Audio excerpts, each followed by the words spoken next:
எத்தனை பேர் என்ன மாரி வீட்ல வேலை பார்க்கறக்கு முன்னாடி பாட்டு கேட்பீங்கன்னு சொல்லுங்க. நான்லாம் அந்த பாட்ட சூஸ் பண்றதுக்கே 1/2 மணி நேரம் ஆக்கிருவேன். இந்த நேரத்துக்கு செய்யணும்னு நெனச்ச வேலையவே செஞ்சிரலாம். ஆனா என்ன பண்றது? இது பழக்கமாயிடுச்சு. நீங்களும் என்ன மாரி தான் இருப்பீங்கன்னா, கீழ கமெண்ட்ல சொல்லுங்க. இன்னைக்கு வெளிய போயிட்டு வரும்போது கொஞ்சம் காய்கறி எல்லாம் வாங்கிட்டு வந்திருந்தேன்.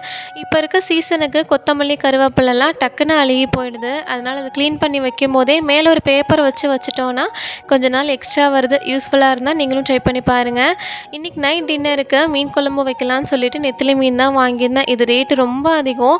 இது கொஞ்சம் நெத்திலியிலேயே கொஞ்சம் பெரிய சைஸ். ஆனா டேஸ்ட் ரொம்ப சூப்பரா இருக்கும்.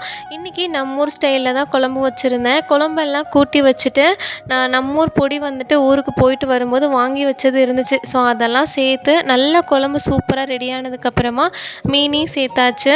இந்த மீன் பார்த்தீங்கன்னா, டக்குனு உப்பு, புளி, காரம்லாம் பிடிச்சிரும். ஃபைனலா கொத்தமல்லி தூவி இறக்கி சாப்பிட்டா அவ்வளோ சூப்பரா இருந்துச்சு. நீங்க நெத்திலி மீன் சாப்பிட்ருக்கீங்களா?